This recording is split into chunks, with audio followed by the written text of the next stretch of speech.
नमो ओंकारेश्वर देवताय नमः. ओम नमः शिवाय. ओम नमः शिवाय. अवधूत चिंतन श्री गुरुदेव दत्त. मंडळी, शंका समाधान या कार्यक्रमासाठी मी संगमेश्वरगिरी श्री क्षेत्र ओंकारेश्वर देवस्थान विनोद्यान जानेगाव इथून आपलं सर्वांचं हार्दिक स्वागत करतो.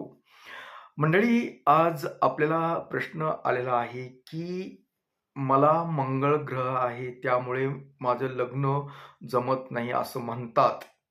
तर खरंच का मंगळ ग्रहाचा प्रभाव वैवाहिक जीवनावर होतो का? लग्न जमत नाही का? अशा संदर्भात मोठा प्रश्न आहे तो. आता त्या संदर्भातच मी तुम्हाला सांगणार आहे.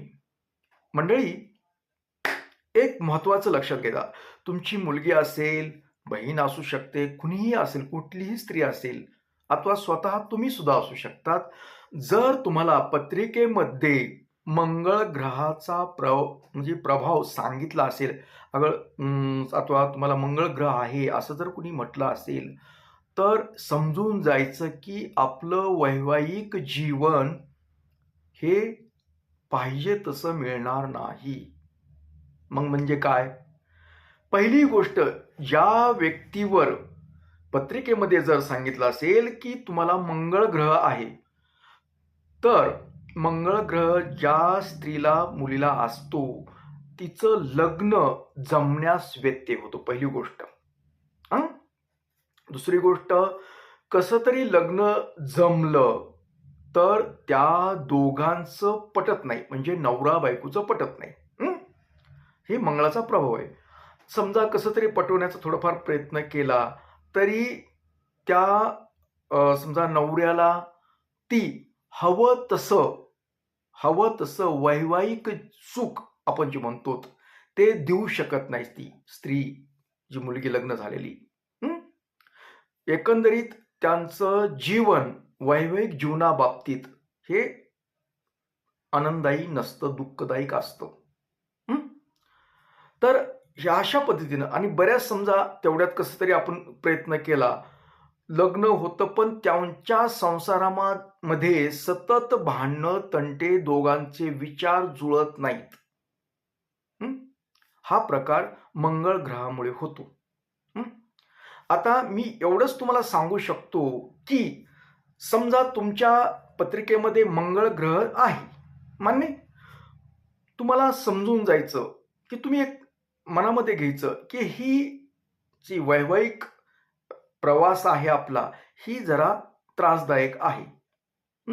जसं का आपण एखाद्या प्रवासाला निघालो आहोत आणि रस्ता रोड खराब आहे, त्यावेळेस आपण गाडी जरा व्यवस्थित चालवतो, खड्डे चुकवून हुकून असं असं चालवत नाही, तो दम्माने चालवतो, स्पीड घेऊ शकत नाही.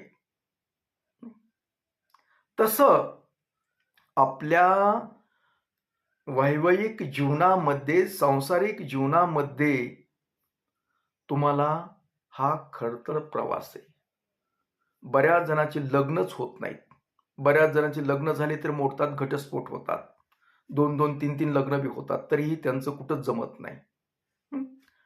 जर तुम्हाला वाटत असेल की आपलं हे वैवाहिक जीवन बऱ्यापैकी चालावं, त्याच्यावर काही उपाय बी असतात, उपाय नाहीत असे नाहीत, तरी तुम्हाला समजा एकच मनात जाणून घ्यायचं, हा वैवाहिक जीवनाचा प्रवास खराब आहे, परंतु आपण त्याच्यात सुकर करू शकतो.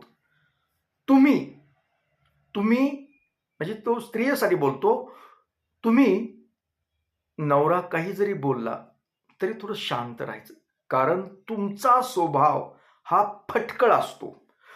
लाख खरं असतं तुमचं, तुम्ही चुकीचं बोलत नाहीत, ही मान्य आहे. तुम्ही खरं बोलता, सर्व गोष्टी खऱ्या आहेत, परंतु ते नवऱ्याला लागतं. नवऱ्याला तुमची गोष्ट ही पटत नाही, अथवा काहीतरी वैचारिक पातळीवर प्रॉब्लेमच येतो. त्याच्यामुळं नवरा जरी कधी तुम्हाला बोलला, रागावला, तरी शांत राहा. हा शांत राहणं हा तुमचा स्वभाव नाही. तुम्ही डेंजर आहात, भयानक डेंजर आहात. मंगळ ग्रह हा डेंजरच आहे, धाडेडीचा कार्य करतात. तुमच्यात चांगले गुण नाही असं नाही, तुमच्यात तर खूप चांगले गुण आहेत. तुम्ही जर ठरवलं तर काहीही करू शकतात तुम्ही, चांगलं काम, वाईट नाही बोलत. फक्त त्याचा प्रभाव तुम्ही वैवाहिक जीवनामध्ये जरा जपूनच वापरावा लागतो. नवऱ्यानं 2 शब्द आगाऊ बोलले तर थोडं शांत राहा. तुम्हाला जर संसारात सुख पाहिजे असेल तर नवरा जरी बोलत असला तरी शांत डोक्यानं मन स्थिर करा. कारण तुमचा अतिराग आणि भीकमाग होतो. तुम्ही रागावल्यामुळे तुमचा संसार मोडतो हे लक्षात घ्या. मोडलेला आहे, कुणाचे घटस्फोट झालेले आहेत, कुणी घरामध्ये नीट राहत नाही. त्याच्यामुळं मी तुम्हाला कळकळीची विनंती करतो की तुम्ही तुमचा संसार सांभाळण्यासाठी थोडं शांततेने घ्या. मग शांततेने घेण्यासाठी घरगुती उपाय काय असतात, तर तुम्ही पहिली गोष्टी आहारामध्ये तिखट कमी करणे. एक, जर तुम्ही तिखट खात असाल तिखट कमी करणे. दुसरी गोष्ट, कांदा लसण हे जे उत्तेजनार्थ पदार्थ आहेत त्याचा त्याग करणे, ते खाऊच नाही तुमच्यासाठी. आणि दुसरी गोष्ट म्हणजे तुम्ही समजा मांसाहार जर करत असाल तर ते सोडून द्या. मांसाहार जर करत असाल ना ते सोडून द्या. मी तरी म्हणतो की बऱ्यापैकी 50% तरी तुमचा संसार सुधरेल, तुम्ही सुखी होणार, तुमचं वैवाहिक जीवन बऱ्यापैकी चालू शकतंय.